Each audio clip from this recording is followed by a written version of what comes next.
Welcome to the SEO.co Search Engine Optimization Podcast. Digital marketing essentials and next level tactics. From offsite and on-site optimization to persuasive selling and everything in between.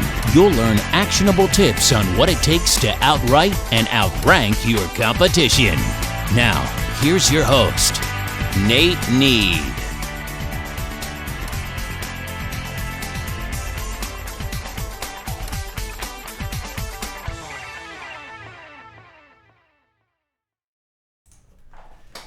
In today's episode of the SEO.co Search Engine Optimization Podcast, we're going to be discussing payment models and SEO pricing models. There are a handful of different payment models depending on how you're looking to implement SEO services. Each have their own advantages and disadvantages and offer up their own price ranges. Over the course of this podcast, I want to introduce you to the main SEO services you'll need to enlist a campaign, how much effort they'll take, roughly, give or take, and how these efforts are collectively priced into each of the following payment models. Number one, in-house SEO experts. Those will be the cost of a full-time salary, someone you bring in-house and onboard your team.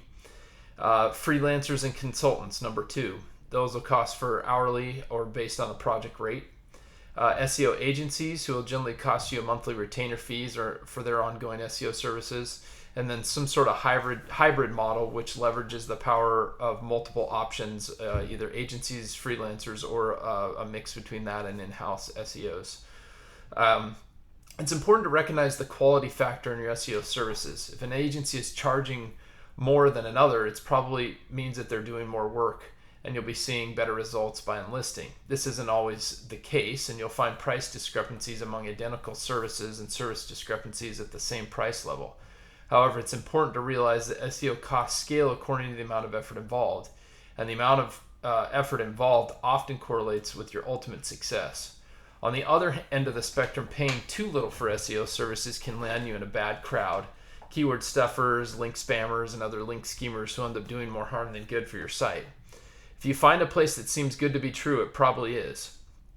With the background information out of the way, let's start taking a look at how much effort an SEO campaign really takes and how much each option to pursue is going to cost you. There are many working parts to an SEO campaign, so it's virtually impossible to regulate all of them to a simplified description of SEO services.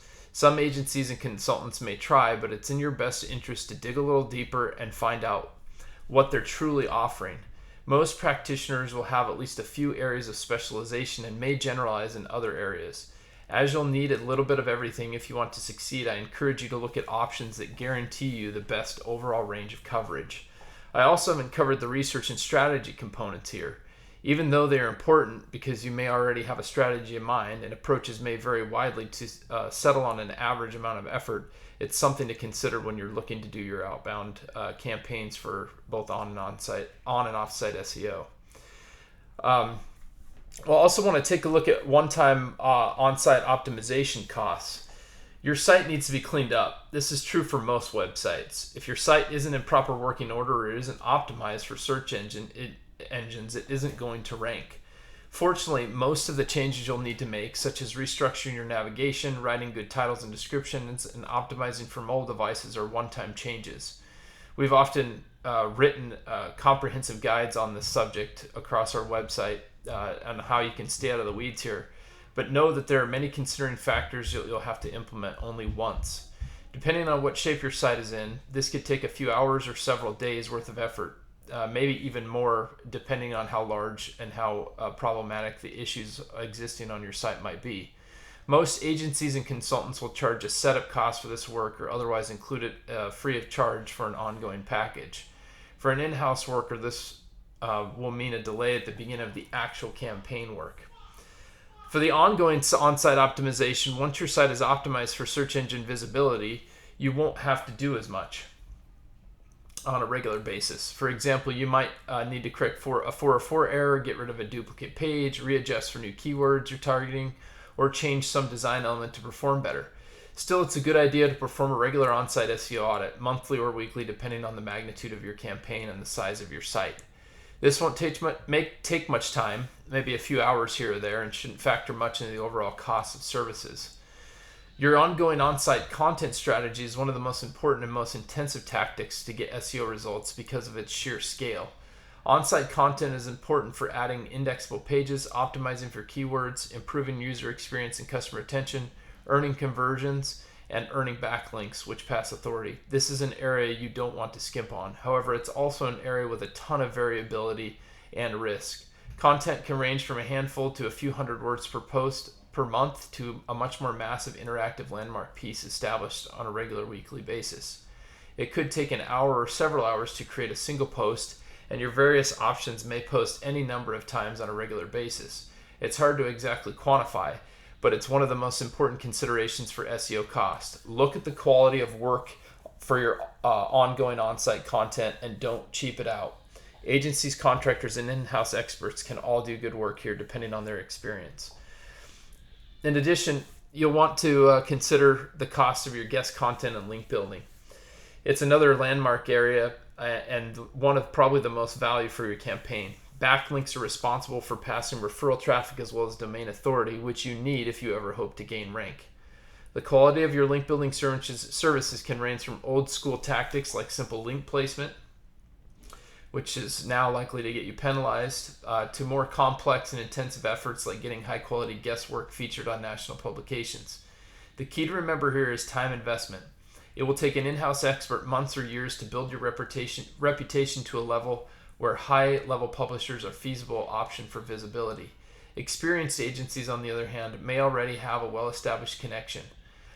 Since you've already invested that time, they may cost a little more upfront, but you'll find that the cost base is more rewarding when all is said and done.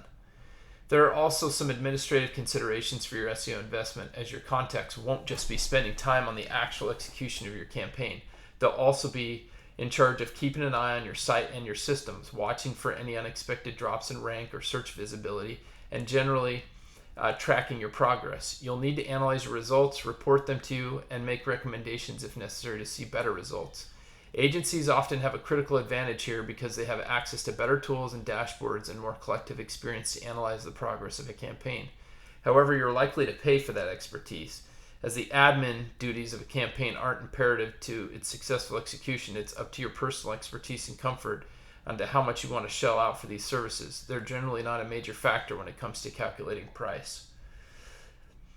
Lastly, you'll want to look at the pricing for peripheral services. There are dozens of peripheral SEO services that could feasibly help in your campaign in one way or another, but may not be necessary. Those might include social media marketing services, local SEO, local link citations, as well as paid advertising, including pay-per-click. As you assess each one of these services in your link building campaigns, including the peripheral services, monitoring and analysis, guest content and link building, on-site content, and on-site optimization, you'll want to consider what those costs mean over a long period of time versus the upfront costs, as well as the ongoing costs of these various types of SEO work that is going to be done on your site.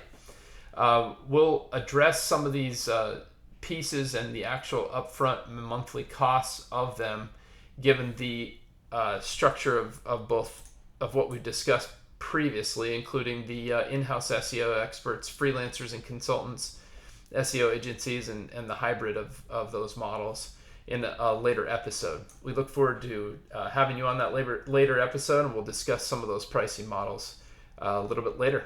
Thanks for joining with us on this edition of the SEO.co Search Engine Optimization Podcast, and we look forward to connecting with you again soon.